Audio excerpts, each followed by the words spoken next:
let me tell you, if there is one thing we're going to look at in Bihar, apart from the caste factor that traditionally is looked at, this time it's the Mahila vote.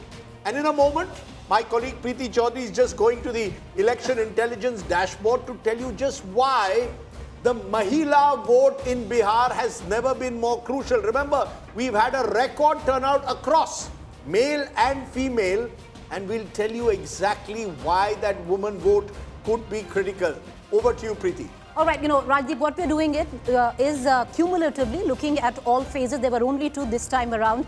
And one thing is for sure, Rajdeep, if we hark back ever since independence, Bihar has not voted in the sheer might that it has voted this time around. So if we go on to our election intelligence dashboard, and mind you, over the course of the next 3 days, you're going to see so much data analytics coming up and popping up on this screen, and what all is possible is just amazing. But take a look at all the phases, that 2-phase election that happened in terms of turnout. I want to quickly look at the numbers there. Right from 2010, you can see that steady rise in turnout. 2025, it was a whopping 67%. You go a little deeper in terms of the micro data. Second phase has voted more than the first phase. But what many say, the vote of Bihar hinges on and is the Mahila vote, the woman vote. So let's quickly look at the gender breakup this election, and you see it right there on your television screen. It's a whopping difference of 9% where it comes down to between, you can see the blue, we've gone to the traditional stereotypes of markers, so blue is male, the pink is female. But if you see it right from 2010, constantly increasing, the woman pulling away. The last time around, it was a 6% difference, 2020, and many say women were undercounted, and therefore the anomalies, Rajdeep, that we had seen in many exit poll data. But this time around, look at the figure there, Rajdeep, a 9% difference between the women and the men voting percentage. Just to tell you, the Axis My India poll numbers will be out shortly.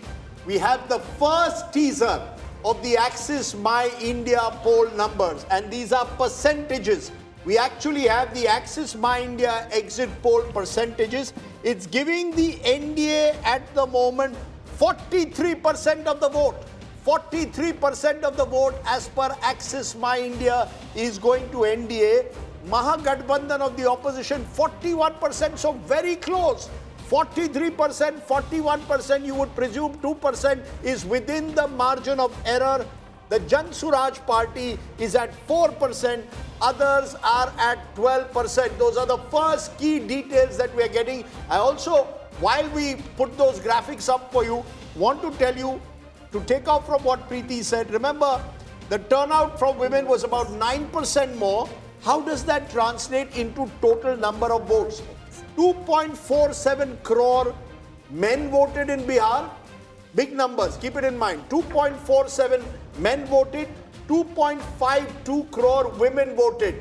So the difference, this is the first time in Bihar's history that women have voted more than men in absolute numbers as well. Average excess votes cast by women is 1,767 per constituency. Why does this matter? Take a look at this. In 2020, in where the seats where women voters exceeded men was 119. Out of the 243 seats in Bihar, 119 women voters exceeded men. The NDA was leading in 72 out of them, that's 60.5%. The Mahagathbandhan in 42, that's 35.3%. So you would expect the NDA to have an advantage from Mahila, but as you can see, even before, Gaurav, you go to the next set, the fact that Pradeep Gupta and Axis have come up with these numbers, NDA 43, Mahagathbandhan 41, is this now turning out to be a very tight race? I know 1% in Bihar can make a huge difference in seats, but a quick response, Rajat Sethi, to the first big numbers coming in the Axis My India exit poll. The 2% is a lot. 2% would signify a clean sweep for the NDA. In 2020, when both the vote shares of both Mahagathbandhan and NDA were almost exactly same at 36%, we still saw NDA doing better in terms of seat conversion. Therefore, I have no doubt at all that if these numbers were to hold, it would be a clean sweep for the NDA. With the polling percentage, Rajdeep, let me highlight one fundamental factor as to why the polling percentage, both in women and in men, have gone up. It is because of the SIR exercise. SIR exercise has been able to remove duplicate votes, fictitious votes out of the voting list, which naturally reduces the denominator. If the denominator goes down by 40-50 lakh votes, it naturally has an impact on higher polling percentage. So while there has been an exuberance of voters, there is an over-encompassing factor, which is the SIR, which has reduced the voters and removed certain voters from the list which were fictitious. This is the reason why the voting percentage is record high, as you are saying this time. Okay. Do you think, Sajjan Kumar, this is within the margin of error? 43% NDA, 41% Mahagathbandhan, 4% only to Jan Suraj, 12% others. Do you get a sense that these first numbers from the Axis My India poll are within the margin of error? And make it a very close contest as per their poll. If you go by the polling percentage, then certainly one can say it's not a sweep for NDA. But in terms of 2% for Bihar, wherein you always find constituency level, people say that it's a very close contest. 2% gives a directional clarity, right? And therefore, as far as the directional clarity is concerned, it syncs with the ground feedback that we all were getting.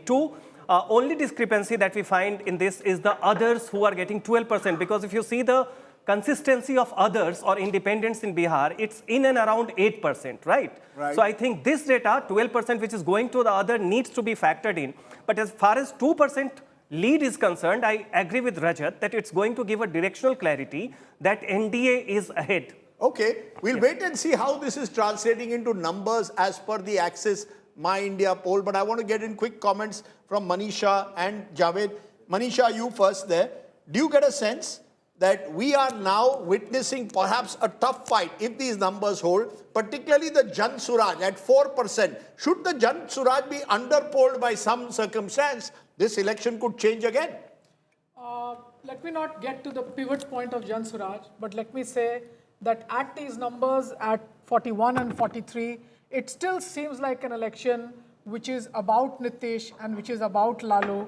The fulcrum of these elections is still a lot about those who are anti-Lalu and wouldn't want to get him and his ilk back. And it is still about Nitish and those who would want to say thank you, even in the sunset day of politics. Yes, a pivot coming out, but remember, Jan Suraj and Prashant Kishore have their origins in the support that he lended once to Nitish. I do see these numbers as very credible.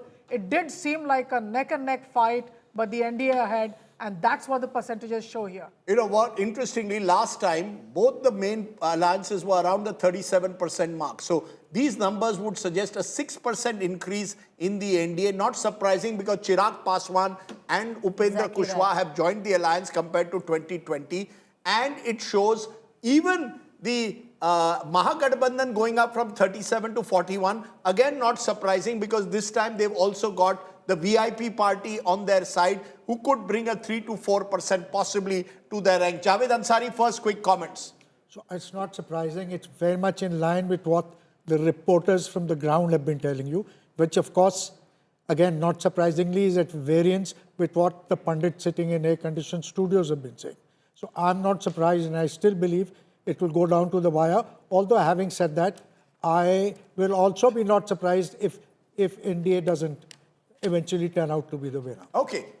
Now remember, is Bihar a state which is voting for the incumbent? Nitish Kumar has been Chief Minister for 20 years with just one short gap between 2013 and 14. Otherwise, he's been dominant, the longest serving Chief Minister of the Hindi heartland.